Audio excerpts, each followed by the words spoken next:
Saya Marson. Nama saya Peli. Saya Sinti Kenstein Paramban. Nama saya Theo Darmawan. Nama saya Vivianti Pindong Lobo.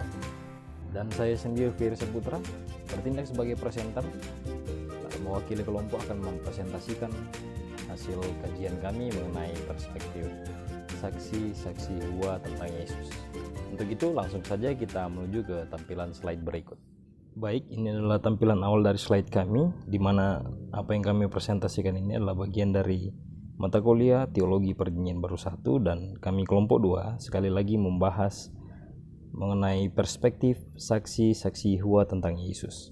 Langsung saja pada pendahuluan, yang menjadi latar belakang penulisan makalah ini adalah sebagai berikut. Yang pertama, sebagai wujud dari tugas akhir semester mata kuliah Teologi Perjanjian Baru 1, dan yang kedua, adanya polemik yang terjadi mengenai aliran saksi Yehova di Toraja beberapa waktu yang lalu, lebih tepatnya sekitar tahun 2018. Dan untuk itu kami merumuskan masalah sebagai berikut. Yang pertama, apakah aliran saksi-saksi Yehova atau saksi-saksi Yehova ini adalah termasuk dalam golongan kekristenan? Dan yang kedua, bagaimana perspektif mereka tentang Yesus? Kedua hal ini adalah merupakan inti dari pembahasan dalam makalah ini. Metode yang kami gunakan untuk menguji mengenai perspektif saksi-saksi Yehova dengan menggunakan metode komparatif atau perbandingan, di mana setiap argumentasi atau ajaran yang mereka ajarkan kami perbandingkan dengan ayat-ayat Alkitab yang dipakai oleh kekristenan pada umumnya. Dan untuk itu kita akan langsung saja masuk ke dalam pembahasan mengenai saksi Yehova. Tidak banyak hal yang dapat kami berikan mengenai aliran ini, namun beberapa hal ini sekiranya perlu untuk kita ketahui. Yang pertama yaitu saksi-saksi Yehova adalah suatu denominasi Kristen yang dulunya bernama Siswa-siswa Alkitab, hingga pada tahun 1931 baru kemudian diorganisasikan secara internasional sehingga menjadi Jehovah's Witnesses atau Jehovah's Sugar. Yang berikut, bahwa aliran ini menyampaikan ajaran Unitarian Subordinationis atau aliran Arian. Selanjutnya, mereka mempunyai kitab suci yang sebenarnya adalah Alkitab, namun dengan terjemahan yang berbeda.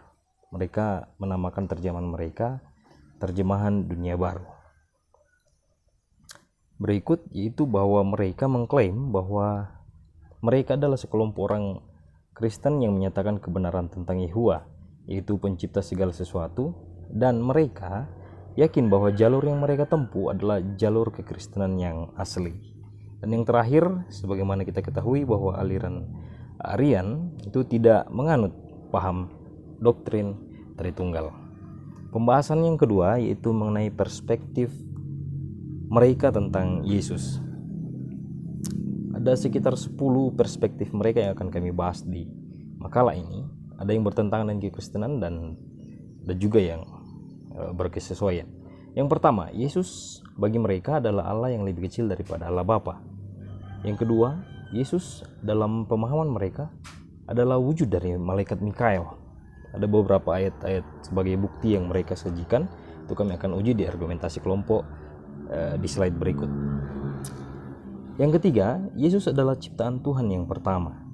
Yang keempat, 5, 6, mereka menganggap Yesus sebagai Mesias yang dijanjikan, juga sebagai utusan Yehova, juga sebagai tebusan.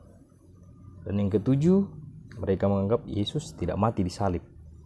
Yang kedelapan, mereka beranggapan juga bahwa Yesus adalah raja dari kerajaan Allah. Yang kesembilan, mereka mengajarkan bahwa Yesus tidak memiliki jiwa yang kekal. Dan yang terakhir, mereka mengajarkan bahwa Yesus ditugaskan sebagai putra Allah ketika ia dibaptiskan. Berikut adalah argumentasi kelompok terhadap perspektif yang mereka ajarkan. Yang pertama, kami membantah bahwa apa yang mereka ajarkan bahwa Yesus adalah Allah lain atau Allah yang lebih kecil, itu kami gunakan ayat Yohanes pasal 10 ayat 30, Yesaya 43 ayat 10 yang menyatakan bahwa Yesus dan Bapa memiliki satu hakikat. Tidak ada yang lebih tinggi dan yang lebih rendah di antara mereka. Karena itu Yesus bukanlah Allah lain, apalagi Allah yang lebih kecil. Untuk yang kedua, kami menggunakan Ibrani pasal 1 ayat 5 sampai 6.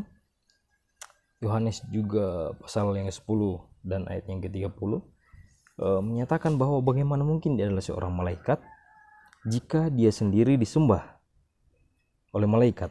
Selanjutnya dikisahkan tentang Yesus bahwa para malaikat adalah malaikatnya, dan itu buktinya dapat dilihat dalam Matius pasal 13 ayat 41, Matius 16 ayat 27, dan pasal 24 ayat 31. Berikutnya yaitu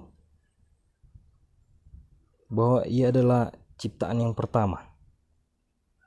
Itu hal yang sedikit keliru, karena ayat-ayat yang kami sajikan menekankan bahwa kekuasaan Allah yang adalah Yesus sendiri sebagai sang pencipta.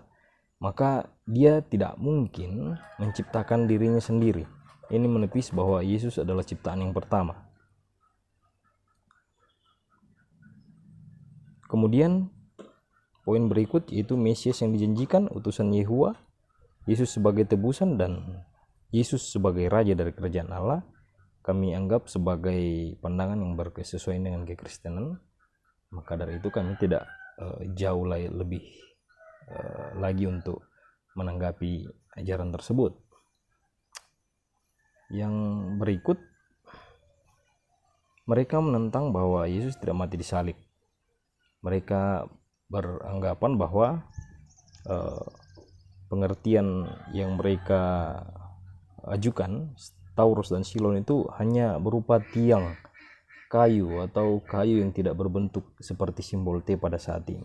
Memang secara etimologi itu benar, namun ketika kita mempelajari lebih jauh, terdapat pula bukti mengenai penghukuman yang dilakukan oleh bangsa Romawi pada saat itu memang menggunakan simbol yang seperti huruf T yang kita kenal pada saat ini. Salib yang kita kenal ada di gereja-gereja pada saat ini. Lagi pula Rasul Paulus, ketika kita mencarinya atau mencari gambar dari kematian Rasul Petrus, maka kita akan menemukan bahwa salib yang digunakan untuk menyelipkan Rasul Petrus itu salib yang terbalik dan sama seperti dengan simbol yang kita kenal pada saat ini. Hanya saja posisinya memang terbalik. Berikut yaitu argumentasi mereka yang menyatakan bahwa Yesus tidak mempunyai jiwa yang kekal. Kami mencoba mengajukan ayat dalam kitab Yohanes pasal 1 ayat 3 yang menyatakan bahwa segala sesuatu dijadikan oleh Dia, dan tanpa Dia tidak ada sesuatu pun yang terjadi dari segala yang telah dijadikan. Jadi bagaimana mungkin Yesus tanpa jiwa yang kekal ketika Dia adalah yang menciptakan segala sesuatu? Lagi pula Dia mengatakan bahwa Dia adalah Alfa dan Omega.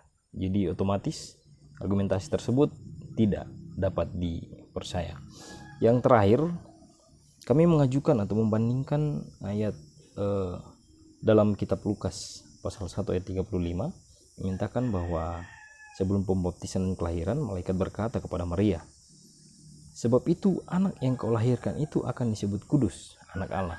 Jadi Yesus menjadi anak Allah itu bukan setelah ia dibaptis, namun ketika sebelum ia lahir ke dunia, dia memang adalah anak Allah.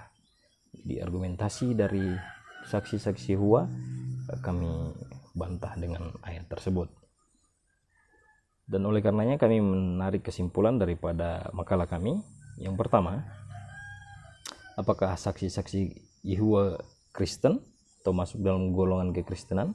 Yang pertama, jika standarisasi kekristenan itu hanya didasarkan pada percaya dan mengikuti ajaran Yesus, maka tentu saja mereka adalah bagian dari kekristenan. Namun jika yang menjadi standarisasi kekristenan adalah doktrin gerejawi tentang Yesus, maka mereka bukanlah aliran atau golongan kekristenan.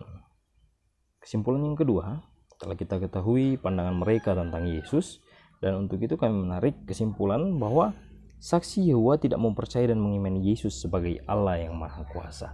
Demikian hasil presentasi kami. Terima kasih untuk perhatian kita semua, dan jika ada pertanyaan atau diskusi, mari kita bertemu di forum yang telah ditentukan. Sekian dan terima kasih. Tuhan Yesus memberkati kita semua.